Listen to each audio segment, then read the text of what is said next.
Bonsoir les enfants. L'histoire de ce soir s'intitule La petite sirène.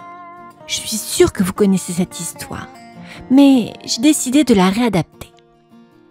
J'espère que ça ne vous dérange pas.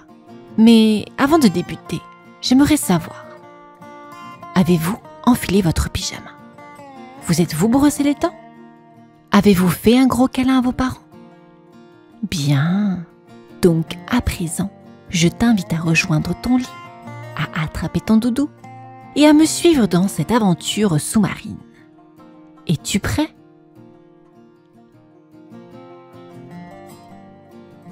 Tout au fond de l'océan, là où la lumière du soleil danse comme des diamants liquides, vivait une sirène aux cheveux rouges corail. Elle s'appelait Ariel. Sa queue scintillait comme une émeraude et son chant faisait frissonner les coquillages. Le palais de son père, le roi Triton, était une merveille sous-marine. Des algues dansaient comme des rubans dans le courant, les poissons multicolores passaient comme des éclairs joyeux, et les perles brillaient dans les coquilles géantes. Partout, des murmures d'eau et de bulles formaient une musique douce qui enveloppait tout. Mais Ariel n'était pas comme ses sœurs. Elle ne rêvait pas de coraux ou de bals sous-marins. Non, elle rêvait d'en haut, du monde des humains. Oh! Tu es encore monté près de la surface? Grogna Sébastien, le crabe chef d'orchestre tout inquiet. Juste un tout petit peu, répondit Ariel, les yeux brillants. J'ai vu des voiles blanches, des bateaux qui dansaient sur les vagues. Le roi Triton, en entendant cela, fronça ses sourcils d'écume. Les humains sont dangereux, Ariel. Ne t'approche jamais de la surface. C'est interdit. Mais dans son cœur, Ariel sentait un appel plus fort que les vagues. Chaque fois qu'elle fermait les yeux, elle rêvait de pieds, de rires, de musiques inconnues et d'un ciel immense. Ce soir-là, elle nagea seule vers son jardin secret. Là, cachée dans une grotte, elle gardait tous les trésors tombés des bateaux. Une vieille fourchette, un chandelier rouillé, un miroir brisé. Chaque objet avait une histoire qu'elle inventait.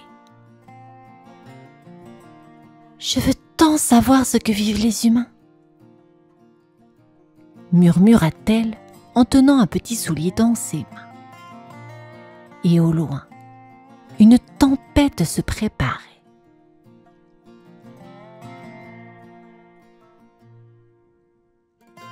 Le ciel devenait noir comme de l'encre, et la mer se soulevait en grandes vagues écumeuses. Ariel, curieuse, nageait vers la surface. Là-haut, un immense navire tanguait au rythme de la tempête. Des éclairs zébraient le ciel, et le tonnerre grondait comme un rugissement de baleine. Sur le pont, un jeune prince riait malgré le vent qui giflait son visage. Il portait un manteau bleu marine et ses yeux brillaient d'un éclat courageux. Ariel, caché derrière un rocher, le regardait sans bouger, le cœur battant plus vite qu'une raie effrayée. « Il est magnifique !» souffla-t-elle. Mais soudain, la mer rugit. Une vague plus haute que les mâts fracassa le navire. Du bois vola, les voiles se déchirèrent, et le prince fut projeté dans l'eau glacée. « Non !» cria Ariel. Sans réfléchir, elle plongea sous les débris. Ses bras agiles fendaient les remous. Elle aperçut le prince, inerte, flottant entre deux eaux. Elle l'attrapa et le tira de toutes ses forces jusqu'à la surface. La pluie tombait à torrents. Ariel nagea longtemps, ses bras fatigués, son cœur paniqué. Enfin, elle vit le rivage. Une plage de sable doré apparaissait entre les vagues. Doucement, elle déposa le prince sur le sable chaud. Il était inconscient, mais il respirait. Ariel écarta une mèche de ses cheveux trempés. « Tu es sauvé !» chuchota-t-elle. Elle resta là, à le regarder, le cœur serré. Les rayons du soleil perçaient enfin les nuages. La mer se calmait doucement, comme si elle retenait son souffle. Au loin, des voix s'approchaient. Des humains! Ariel jeta un dernier regard au prince, puis s'enfuit dans les vagues, le cœur rempli d'un drôle de sentiment. Une tristesse douce et un espoir naissant. Depuis la tempête, Ariel ne cessait de penser au prince. Elle le revoyait endormi sur le sable, le visage paisible, son cœur battant tout doucement. Elle nageait sans cesse près du rivage, espérant le revoir. Mais les humains restaient loin de la mer. Un soir, dans sa grotte au trésor, elle parla à son ami Polochon, un poisson rond et jaune. « Je dois le retrouver, Polochon. Je veux marcher sur la terre. Je veux parler avec lui. »« Mais Ariel, tu n'as pas de jambes. Et tu sais ce qu'il faut faire pour en avoir ?»« Oui, » dit Ariel dans un souffle. « Allez voir Ursula. » Le nom fit frissonner l'eau autour d'eux. Ursula, la sorcière des abysses, vivait dans les profondeurs sombres où personne n'osait aller. Ses tentacules étaient froids comme la pierre et ses yeux brillaient comme deux perles empoisonnées. Le lendemain, Ariel nagea courageusement vers la faille de corail noir, là où même les requins n'osaient entrer. Les murs étaient tapissés d'algues visqueuses et des créatures étranges murmuraient dans l'ombre. Ursula l'attendait. « Ariel, ma petite sirène au cœur trop tendre, tu veux des jambes, n'est-ce pas? Je peux t'en donner. » « À quel prix ?»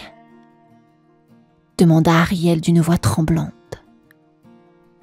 La sorcière sourit, ses dents brillantes comme des couteaux.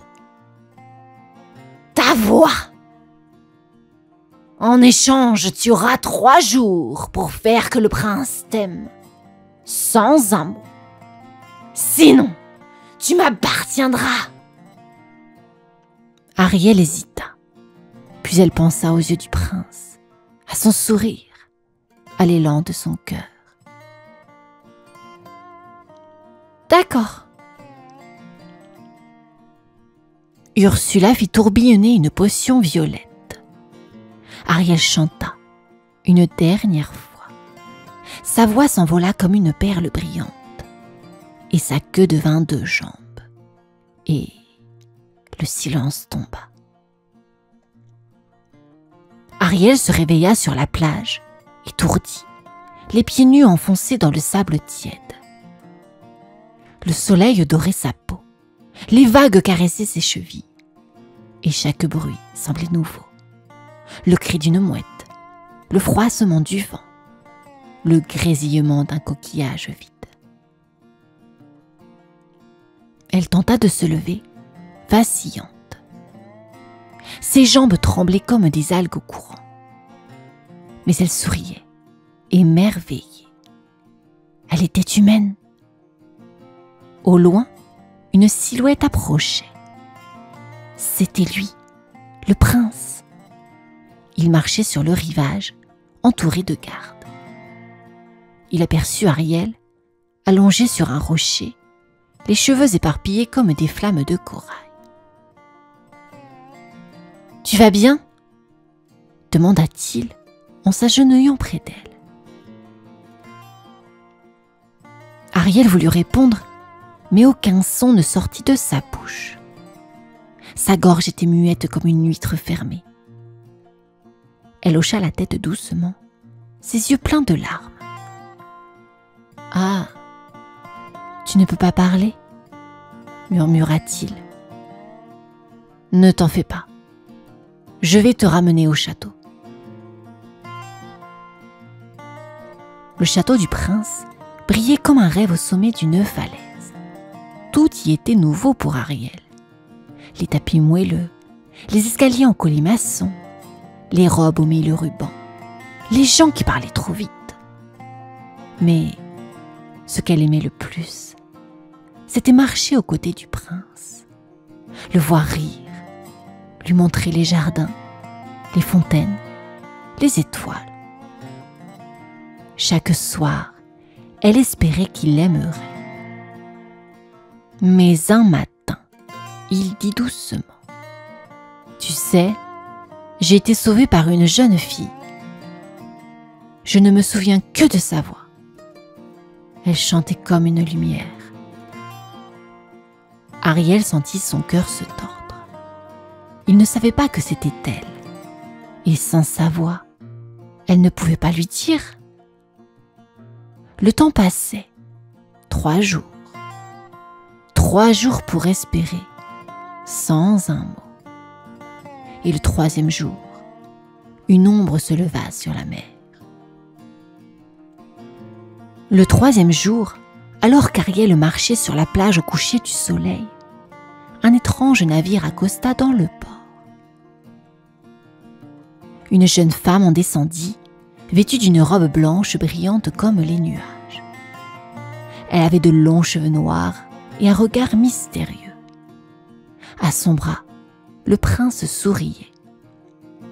« Ariel, je te présente celle qui m'a sauvée lors de la tempête. » Le cœur d'Ariel se brisa en 1000 morceaux invisibles. La jeune femme parlait avec une voix envoûtante, une voix qui ressemblait exactement à la sienne. Mais comment ? Ariel recula, le souffle court. Dans le vent marin, elle sentit un parfum d'algues noires.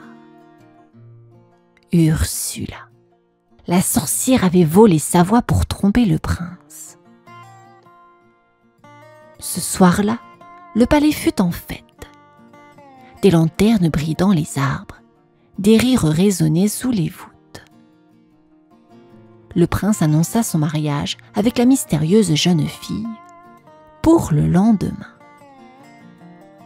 Ariel, silencieuse, regardait depuis le balcon. Le ciel lui paraissait si grand, mais son cœur si petit.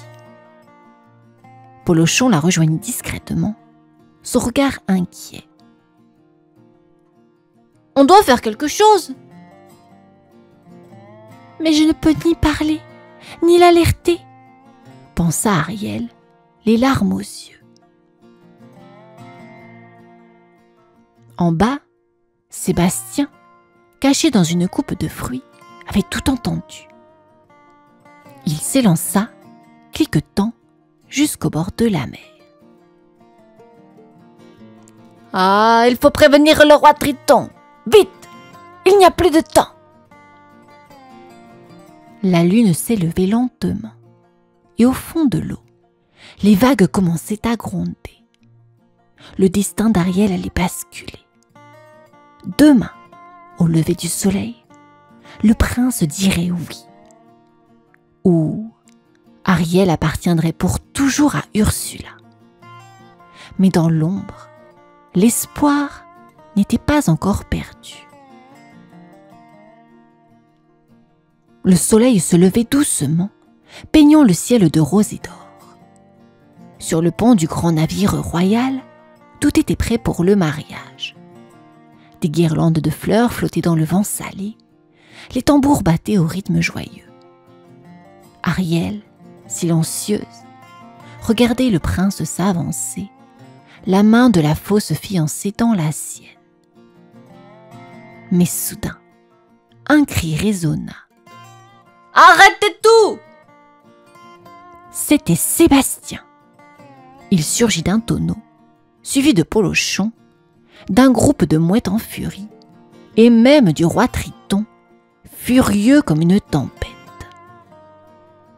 Une vague énorme éclaboussa le pont, et, au milieu, jaillit Ursula, dont le déguisement fondait comme du sel dans l'eau. « Ha ha ha ! Trop tard, sirène stupide! Il est à moi !» Dans sa main, elle tenait une fiole brillante, la voix d'Ariel. Mais Ariel, malgré la peur, s'avança. Elle regarda le prince droit dans les yeux et posa sa main sur son cœur. Une larme roula sur sa joue. Le prince hésita. Quelque chose en lui se réveilla. « C'est toi ?» murmura-t-il. « C'est toi qui m'as sauvé. » À cet instant, la fiole glissa des mains d'Ursula et se brisa. Une lumière jaillit. La voix d'Ariel revint, claire comme une étoile. « Je t'aime !» chanta-t-elle d'une voix pure et tremblante. La magie noire se brisa. Ursula poussa un hurlement et disparut dans les profondeurs.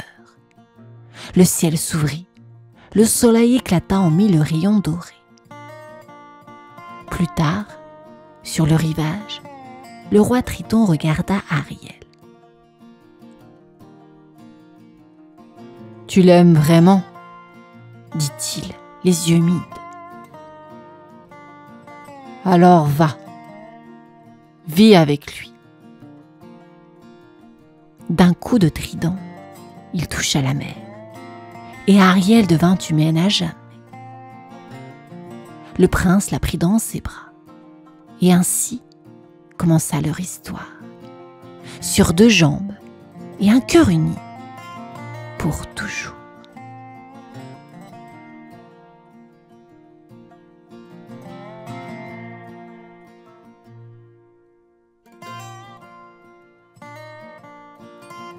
Fin de l'histoire, les enfants.